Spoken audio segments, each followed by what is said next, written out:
Bienvenue sur cette vidéo. Aujourd'hui, je vais vous montrer comment ajouter des pages de son espace Notion en tant qu'application sur l'écran d'accueil donc de ces appareils iOS. Donc là, vous pouvez voir sur mon iPhone, je vais avoir plusieurs icônes d'applications qui renvoient toutes vers des pages et des bases de données donc de mon système de productivité sur Notion. Vous connaissiez sûrement les widgets qu'on pouvait ajouter directement donc une fois l'application installée.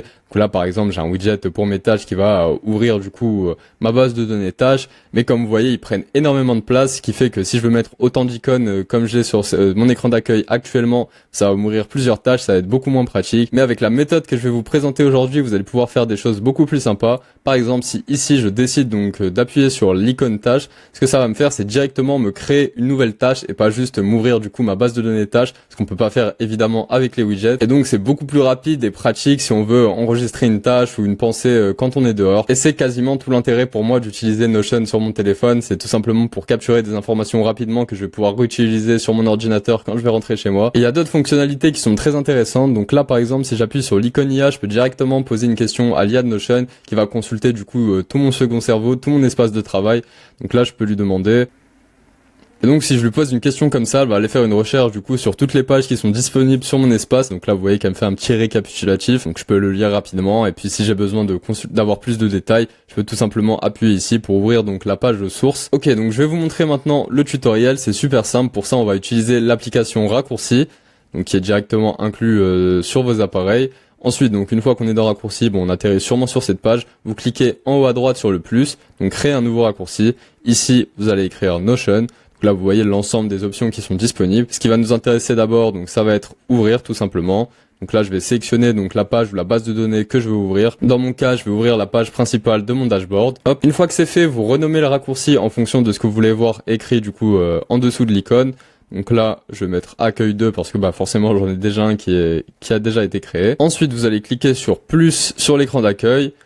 Et ici, vous allez pouvoir du coup sélectionner une icône. Donc là, vous voyez qu'il y a les icônes native à iOS. Mais si comme moi, vous voulez faire les choses à 200% et avoir donc les mêmes icônes que vous utilisez sur Notion, il y a un YouTuber anglophone qui a déjà fait le travail, donc qui a regroupé toutes les icônes et qui les a déjà mis sous le bon format, donc parfait pour les applications. Vous pouvez aussi sélectionner la couleur. Donc je vous mets directement le lien donc vers son site pour récupérer les icônes et aussi vers sa chaîne YouTube. Donc voilà, c'est super cool. Ensuite, du coup, vous sélectionnez, donc là, par exemple, vous allez ajouter le fichier que vous avez téléchargé de l'icône qui vous plaît. Et ensuite, donc, vous allez pouvoir comme ça accéder aux différentes icônes. Et donc, moi, par exemple, je vais choisir le logo donc de Reverse Entropy, l'icône Atom. Et ensuite, tout simplement, vous ajoutez. Et une fois que c'est fait, donc, ça apparaît sur notre écran d'accueil. Et donc là, si par exemple, je clique dessus, ça va m'ouvrir directement, donc, la page principale de Reverse Entropy. Donc, voilà pour l'option numéro 1. Maintenant, je vais vous montrer un peu d'autres options. Donc là, si par exemple, je retourne sur créer un raccourci, et vous voyez dans les différentes options, j'ai l'option créer et ouvrir une page. Donc, ce qui peut être très pratique. Si par exemple, voilà, je vais le faire encore une fois pour tâches. Pour les tâches, en général, donc moi sur mon téléphone, je vais pas forcément les consulter ou pour ça, au pire, voilà, je peux faire un autre raccourci. Mais souvent, j'ai envie de capturer une tâche rapidement. Et donc là, ce que vous pouvez faire, c'est créer et ouvrir une page. Comme ça, tout sera fait en une seule étape. Donc là, vous pouvez sélectionner le titre. Donc soit, je vais vous montrer d'abord cette option. Donc là, si je laisse ça vide, par exemple, et donc je fais, hop. Bon là, j'aurai un peu la flemme d'ajouter l'icône, donc je vais juste l'ajouter comme ceci.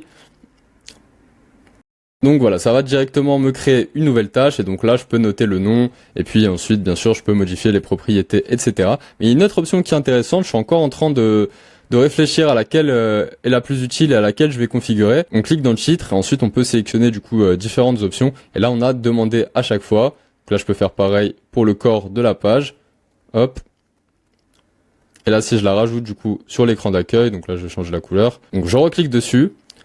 Et là vous voyez qu'il y a un prompt qui va apparaître au lieu de m'ouvrir directement du coup la page Notion. Et là je peux écrire directement donc le nom de la tâche. Et aussi du coup je peux écrire quelque chose à l'intérieur de la page. Et donc là si j'appuie sur OK, directement il y aura la nouvelle tâche avec le nom en titre et donc le corps qui a déjà été fait. Vous pouvez sélectionner soit le titre, soit le corps, soit les deux. Donc là par exemple je peux très bien effacer la variable et donc juste avoir le titre de la page de la tâche ou faire comme dans la première option. Au moins maintenant vous savez ce qu'il est possible de faire. Mais en fait il y a aussi une troisième option qui peut être intéressante. Donc si je retourne sur la création de raccourcis, donc on peut créer un document aussi sans l'ouvrir. Et donc si je veux tout simplement ici par exemple faire demander la variable et donc créer une nouvelle tâche. Donc là je vais le renommer. Je l'ajoute à l'écran d'accueil. Bon, voilà, je sélectionne pas l'icône. Et donc là, je peux mettre le nom de la tâche. Et donc la tâche va être créée sans que j'ai besoin d'ouvrir l'application, donc ce qui peut être encore plus pratique pour de la simple capture. Le seul bémol bien sûr c'est que du coup on n'aura pas accès aux différentes propriétés si on a besoin d'en modifier. Mais bon, pour ça on peut toujours retourner sur l'application Notion.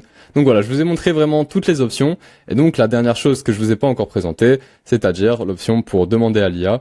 Donc on retourne sur les raccourcis. Donc là vous avez demandé à l'IA de Notion.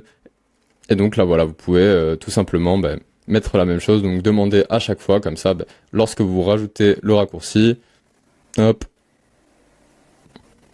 vous avez encore une fois la fenêtre de prompt pour poser directement votre question. Donc voilà, juste une petite astuce. En réalité, la capture, c'est quand même quelque chose d'assez important dans tout système de productivité parce que ça va être la première étape et c'est toujours cool d'avoir un moyen rapide de capturer donc nos pensées, nos idées, les différentes tâches pour ne pas les oublier, aussi pour se décharger l'esprit et pouvoir être à focus à 100% lorsqu'on fait autre chose. Donc j'espère que la vidéo vous a plu. Ici, je fais beaucoup de vidéos autour de la productivité, principalement autour de Notion. Donc si c'est quelque chose qui vous parle, n'hésitez pas à vous abonner et aller voir les autres vidéos. Passez une très belle journée et à la prochaine.